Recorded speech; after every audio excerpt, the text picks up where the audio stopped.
आज मुझे एक बात समझ में नहीं आ रही। एक तरफ बेटी बचाओ बेटी पढ़ाओ का नारा लगाया जाता है और दूसरी तरफ पढ़ने जाती बेटी ही सुरक्षित नहीं है। बेटी पहले दिन स्कूल जा रही है, जिस दिन उसका फर्स्ट डे ऑफ स्कूल है उसी दिन उसके साथ गलत हो जाता है। 3 साल की बच्ची, क्या जानती है वो?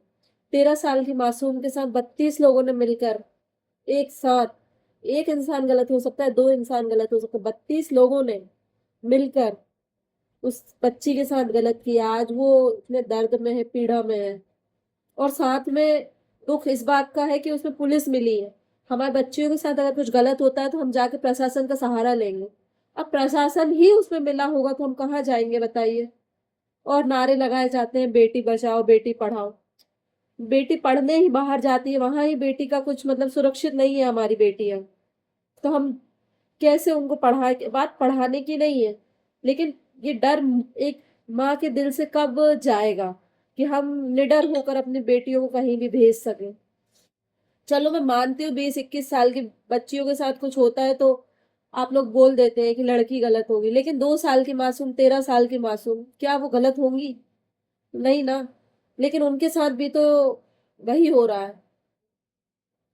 तो कैसे एक माँ मतलब कैसे अपनी बेटी, मैं तो मतलब जब से मैंने वो खबर सुनी है, 32 लोगों ने एक साथ मिलके ऐसा किया और साथ में पुलिस मिली है। सबसे बड़ी चीज तो ये है, पुलिस उसमें मिली हुई है।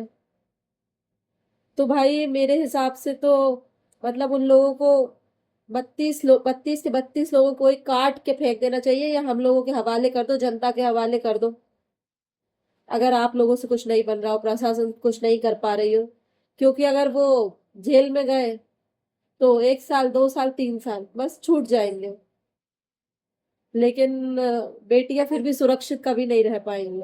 लेकिन अगर इन 32 लोगों को पब्लिक के सामने, जनता के सामने मार डाला जाए ना, तो आगे किसी की हिम्मत नहीं होगी बेटियों के साथ ऐसा करने की।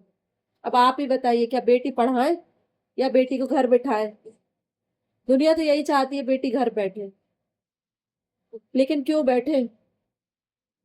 क्यों इन आदमियों की या लड़कों की माओ को, लड़कों को अच्छे संस्कार, जैसे बेटियों की माओ को बोला जाता है कि ऐसे संस्कार दो, ऐसे बेटों को भी अपने ऐसे संस्कार देना चाहिए कि भाई लड़कियों के साथ गलत ना करें। Please save girl child. Thank you.